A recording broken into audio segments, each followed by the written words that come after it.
ಗಣೇಶನ ಹಬ್ಬ ಸ್ಟಾರ್ಟ್ ಆದಾಗಿಂದ ನಿರಂತರವಾಗಿ ಪ್ರತಿಯೊಂದು ಗ್ರಾಮಗಳಲ್ಲಿ ಗಣೇಶನ ಒಂದು ಏನು ಪೂಜಾ ಕಾರ್ಯಕ್ರಮಗಳಲ್ಲಿ ಪಾಲ್ಗೊಂಡು ಮತ್ತು ಸುಮಾರು ಗ್ರಾಮಗಳಲ್ಲಿ ಗುದ್ಲಿ ಪೂಜೆಯನ್ನು ನೆರವೇರಿಸಿ ಸುಮಾರು 10 ದಿವಸಗಳ ಕಾಲ ನಾನು ನಿರಂತರವಾಗಿ ಇಲ್ಲೇ ಇದ್ದೆ. ನಾನು 6ನೇ ತಾರೀಕು ಸಂಜೆ ತಲುಪಿದೆ. ಅಂದರೆ 6ನೇ ತಾರೀಕು ಬೆಳಗ್ಗೆ ನಾನು ಹೊರಟಿದ್ದು. ಎಲ್ಲ 7ನೇ ತಾರೀಕು ಬೆಳಗಿನ ಜಾವ 6:30ಗೆ ಹೊರಟಿದ್ದು ಬೆಂಗಳೂರಿಂದ. ಸಂಜೆ ಅಲ್ಲಿ ತಲುಪೋಷ್ಟರಲ್ಲಿ ಇಲ್ಲೊಂದು ಅಹಿತಕರ ಘಟನೆ ನಡೆದಿದೆ ಅಂತ ನನಗೆ ಸುದ್ದಿ ಬಂತು ಫೋನ್ ಮುಖಾಂತರ. ಕೂಡಲೇ ನಾವು ಎಲ್ಲ ಪೊಲೀಸ್ ಅಧಿಕಾರಿಗಳಿಗೆ ತಿಳಿಸಿ ಆದಷ್ಟು ಬೇಗ ಯಾರು ತಪ್ಪಿತಸ್ಥರಿದ್ದಾರೆ ಅವ್ರ ಮೇಲೆ ಇವತ್ತು ರಾತ್ರಿಯೇ ಬಂಧಿಸಿ ಕ್ರಮ ಮಾಡಬೇಕು ಅನ್ನುವಂಥದ್ದನ್ನು ಡಿಸ್ಕಷನ್ ಮಾಡಿದೋ. ನಾನು ನಿರಂತರವಾಗಿ ಭಾಳ ಹೊತ್ತು ತಡರಾತ್ರಿವರೆಗೂ ಪೊಲೀಸ್ ಅಧಿಕಾರಿಗಳ ಜೊತೆ ಸಂಪರ್ಕದಲ್ಲೂ ಇದ್ದೆ. ರಾತ್ರೋರಾತ್ರಿ ಕಾರ್ಯಾಚರಣೆ ನಡೆದು ಅತಿ ತುರ್ತಾಗಿ ಅಷ್ಟು ಫಾಸ್ಟಾಗಿ ಕಾರ್ಯಾಚರಣೆ ಮಾಡಿ ಎಲ್ಲರನ್ನೂ ಬಂಧಿಸಿ ಆ ಕಾರ್ಯವನ್ನು ಪೊಲೀಸರು ಯಶಸ್ವಿಗೊಳಿಸಿದೆ. ನಾನು ನಿಮ್ಮ ಮುಖಾಂತರ ಅವ್ರಿಗೆ ಅಭಿನಂದನೆ ಸಲ್ಲಿಸಲಿಕ್ಕೆ ಬಯಸ್ತೀನಿ. ಯಾಕೆಂದರೆ ಗಂಟೆಗಟ್ಟಲೆ ತಗೊಳ್ತಾರೆ ಪೊಲೀಸರು ತಲುಪಿಟ್ಟು. ಕೆಲವೇ ನಿಮಿಷಗಳಲ್ಲಿ ಅವರು ಅವತ್ತು ಬಂದು SP ಅವ್ರ ಸಮೇತ ಎಲ್ಲ ಸ್ಥಳಕ್ಕೆ ಬಂದು ಎಲ್ಲವನ್ನ ಪರಿಸ್ಥಿತಿಯನ್ನು ಒಂದು ಹತೋಟಿಗೆ ತಂದುಕೊಂಡಿದ್ದಾರೆ. ಯಾಕೆಂದರೆ ನೀವು ಹಿಂದೆ ಎಲ್ಲ ಬೇರೆ ಬೇರೆ ಕಡೆ ಘಟನೆಗಳು ನಡೆದು ನೋಡಿದ್ದೀರ. ಇಂಥ ಸಣ್ಣ ಪುಟ್ಟ ಗಲಭೆ ಕೋಮು ಗಲಭೆ ಬಂದಂಥ ಸಂದರ್ಭದಲ್ಲಿ ಬೆಂಕಿ ಹಚ್ಚುವಂಥದ್ದು ಈ ಥರ ವಿಚಾರಗಳು ನಡೆದಿರುವಂಥದ್ದು ಇತ್ತೀಚೆಗಷ್ಟೇ ನಾವಿನ್ನೂ ಮರ್ತಿಲ್ಲ. ನಾಗಮಂಗಲದಲ್ಲೂ ಕೂಡ ಇದು ನಡೆದಿತ್ತು. ಅಂಥ ಅಹಿತಕರ ಘಟನೆ ಮತ್ತೆ ನಡೆದಂಗೆ ಅವರು ತಡೆದಿದ್ದಾರೆ.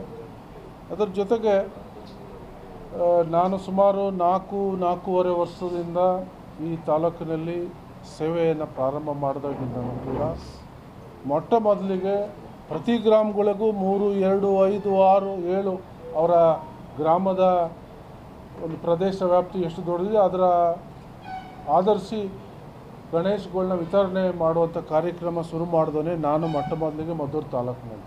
ನಮ್ಮ ಟ್ರಸ್ಟ್ ವತಿಯಿಂದ ನಾವೆಲ್ಲರಿಗೂ ಗಣೇಶನ ಮೂರ್ತಿಯನ್ನು ವಿತರಣೆಯನ್ನು ಮಾಡ್ತಾಯಿದ್ದೆವು. ಒಂದು ಗ್ರಾಮಕ್ಕೆ 3ರಿಂದ 5, 6, 7 ಈ ಥರ ನಾವು ವಿತರಣೆಯನ್ನು ಮಾಡ್ಕೊಂಡು ಬಂದಿದ್ದೀವಿ.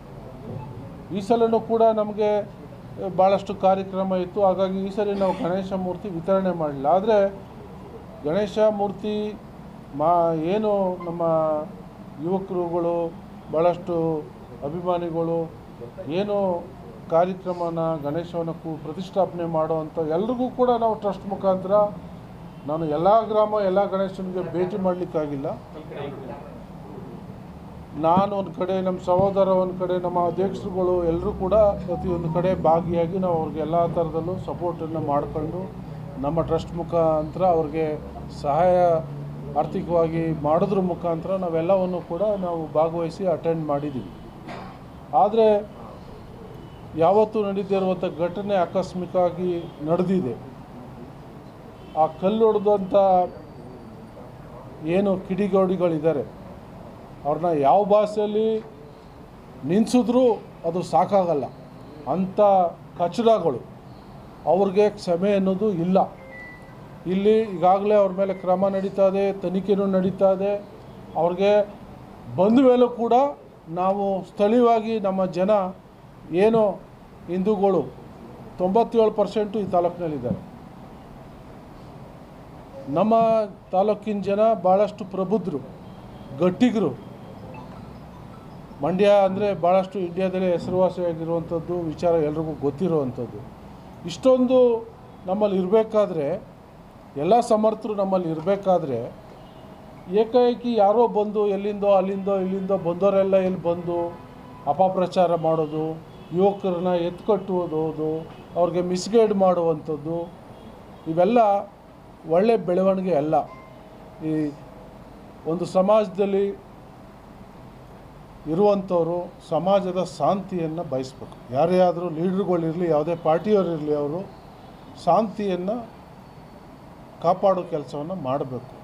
ಆದರೆ ಇಲ್ಲಿ ಬೆಂಕಿ ಹಚ್ಚೋ ಕೆಲಸನ ಮಾಡ್ತಾ ಇರೋದು ನಾವು ಖಂಡಿಸ್ತೇವೆ. ಇದು ಯಾರಿಗೂ ಒಳ್ಳೆಯದಲ್ಲ. ಪಬ್ಲಿಕ್ ಲೈಫ್ನಲ್ಲಿರೋರು ಪಬ್ಲಿಕ್ಗೆ ಅನುಕೂಲ ಆಗೋ ಕೆಲಸವನ್ನು, ಒಳ್ಳೆಯದನ್ನು ಮಾಡುವಂಥದ್ದು, ಸಮಸ್ಯೆ ಇದ್ದರೆ ಬಗೆಹರಿಸುವಂಥದ್ದನ್ನು ಮಾಡಬೇಕು. ಯಾರೇ ಹಬ್ಬ ಅದು ಜನಪ್ರತಿನಿಧಿಗಳಾಗಲಿ, ಪಕ್ಷದ ಮುಖಂಡರುಗಳಾಗಲಿ, ಯಾವುದೇ ಧರ್ಮದ ಮುಖಂಡರಾಗಲಿ. ಎಲ್ಲರೂ ಕೂಡ ಶಾಂತಿ ಕಾಪಾಡಲಿಕ್ಕೆ ಎಲ್ಲರೂ ಮುಂದೆ ಬರಬೇಕು. ಆದರೆ ಇಲ್ಲಿ ಅಂಥದ್ದು ನಡೀತಾ ಇಲ್ಲ.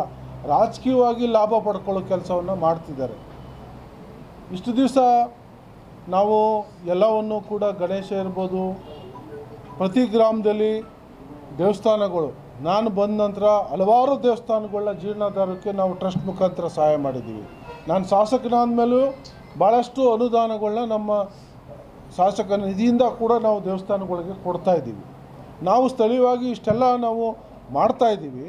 ಯಾರೋ ಬಂದು ಏಕಾಏಕಿ ಸರ್ಕಾರದ ಮೇಲೆ ಆರೋಪ ಮಾಡ್ತಾರೆ, ನಮ್ಮ ಮೇಲೆ ಆರೋಪ ಮಾಡ್ತಾರೆ. ಏನು ನಾವೇನು ದ್ರೋಹ ಮಾಡಿದ್ದೀವ ನಾವು? ಅಥವಾ ಹಿಂದೂ ವಿರೋಧಿಗಳ? ನಾವೆಲ್ಲ ಹಿಂದೂಗಳಲ್ವಾ? ಎಲ್ಲ ಹಿಂದೂಗಳಿದ್ದೀವಲ್ವಾ? 97% ಜನ ನಾವು ಹಿಂದೂಗಳಿದ್ದೀವಿ. ಇವ್ರು ಬಂದು ಇಲ್ಲಿ ಬಂದು ನಮಗೆ ಸರ್ಟಿಫಿಕೇಟ್ ಕೊಡಬೇಕಾ ಮದ್ದೂರು ತಾಲೂಕು ಜನಕ್ಕೆ? ಏನು ಪ್ರಬುದ್ಧರಲ್ವ ಮದ್ದೂರು ತಾಲೂಕಿನ ಜನ? ಇವರ ಬೇಳೆಗಳನ್ನ ಬೇಯಿಸ್ಕೊಳ್ಳೋಕೆ ಬಂದು ಒಬ್ಬ ತೊಡೆ ಮುರಿತಾನಂತೆ, ಒಬ್ಬ ಇನ್ನೇನೋ ಕತ್ತಗಿತಾನಂತೆ, ಏನೇನೋ ಏನಿದು ತಾಲಿಬಾನ? ಇದು ಮಂಡ್ಯ ಜಿಲ್ಲೆ. ಇಂಥವೆಲ್ಲ ನಡೆಯಲ್ಲ. ಅವ್ರು ಯಾವುದೇ ಪಾರ್ಟಿಯವರಾಗಿರಲಿ, ಮದ್ದೂರು ಜನ, ಮಂಡ್ಯ ಜಿಲ್ಲೆ ಜನ ಭಾಳಷ್ಟು ಸ್ಟ್ರಾಂಗು. ಮನಸ್ಸು ಮೃದು ಇರ್ಬೋದು, ಆದರೆ ಶಕ್ತಿಯುತವಾಗಿ ಎಲ್ಲದರಲ್ಲೂ ಇದ್ದಾರೆ. ಇದನ್ನು ಅವರು ನೆನಪಿಟ್ಕೊಳ್ಬೇಕು. ಇನ್ನು ಮುಂದೆ ಆದರೂ ಇಂಥ ಕಚಡ ಕೆಲಸ ಮಾಡೋದನ್ನು ಬಿಡಬೇಕು. ಅವರು ಶಾಂತಿ ಭಂಗ ಉಂಟು ಮಾಡೋ ಕೆಲಸನ ಮಾಡಬಾರ್ದು. ಆ ತಪ್ಪಿತಸ್ಥರು ಯಾವನೇ ಇರಲಿ, ಅವನ್ನ ನಾವು ಕ್ಷಮೆ ಅನ್ನೋದಿಲ್ಲ. ಅವ್ರಿಗೆ ಏನು ಬುದ್ಧಿ ಕಲಿಸ್ಬೇಕೋ ಈಗ ಅವ್ರ ಕಾನೂನು ಪ್ರಕಾರ ಏನು ಮಾಡ್ತಾಯಿದ್ದಾರೆ. ಅದು ಬಿಟ್ಟು ಕೂಡ ಇನ್ನು ಮುಂದೆ ಇನ್ನೆಲ್ಲೂ ಇಂಥ ಘಟನೆ ಮರುಕಳಿಸ್ದಂಗೆ ನಾವು ಏನು ಮಾಡಬೇಕು ಅದನ್ನು ನಾವು ಸ್ಥಳೀಯವಾಗಿ ನಮ್ಮ ಎಲ್ಲ ಸ್ಥಳೀಯ ಮುಖಂಡರ ಜೊತೆ ಚರ್ಚೆ ಮಾಡಿ ಅವ್ರಿಗೆ ಮುಂದಿನ ಕ್ರಮ ಏನು ತಗೊಳ್ಬೇಕು ಅನ್ನೋದ್ರ ಬಗ್ಗೆ ನಾವು ತೀರ್ಮಾನವನ್ನು ಮಾಡ್ತೀವಿ. ನಮಗೆ ನಮ್ಮ ಜನ ಶಾಂತಿ ಬಯಸೋ ಜನ, ಶಾಂತಿಯನ್ನು ಕಾಪಾಡಬೇಕು. ನಾವೇ ಅದನ್ನು ನಮ್ಮ ತಾಲೂಕಿನ ಮಟ್ಟದಲ್ಲಿ ನಾವು ಸರಿಪಡಿಸ್ಕೊಳ್ತೀವಿ. ಇಂಥವರ ಅವಶ್ಯಕತೆ ನಮಗಿಲ್ಲ. ಯಾರೋ ಮಲೆನಾಡಿಂದ ಬಂದವರೋ ಇನ್ಯಾರೋ ಶಿವಮೊಗ್ಗದಿದ್ದಾರೋ ಬಂದು ನಮಗೆ ಬುದ್ಧಿ ಹೇಳೋ ಅಷ್ಟಿಲ್ಲ. ಅವ್ರು ತೂತ್ಕೊಳ್ಳೆ ಬೇಕಾದಷ್ಟಿವೆ. ನಾನು ಹೇಳಬೇಕು ಅಂದರೆ ಬೇಕಾದಷ್ಟಿವೆ, ಹೇಳ್ತೀನಿ. ಫಸ್ಟ್ ಅವ್ರ ಮನೆ ತೂತ್ಕೊಳ್ಳನ್ನ ಸರಿ ಮಾಡ್ಕೊಳ್ಳಿ, ಆಮೇಲೆ ಇನ್ನೊಬ್ಬರ ಬಗ್ಗೆ ಮಾತಾಡಲಿ. ಅವನು ಯಾರೋ ಬಂದು ಅವನೇ ಪ್ರತಾಪ ಸಿಂಹ ಅಂತ ಹೆಸರು ಇಟ್ಬಿಟ್ಟವ್ರು ಅಪ್ಪಿತಪ್ಪಿ. ನಾಯಿ ಅಂತ ಇಡಬೇಕಾಯ್ತು ಅವನ ಹೆಸರು ಮುಂದೆ. ಸಿಂಹ ಅಂತ ಅಪ್ಪಿತಪ್ಪಿ ಇಟ್ಬಿಟ್ಟವ್ರೆ ಅವ್ರು ಯಾರೋ. ಅವನ ಹಿನ್ನೆಲೆ ಗೊತ್ತಾ ಯಾರಿಗಾದ್ರು?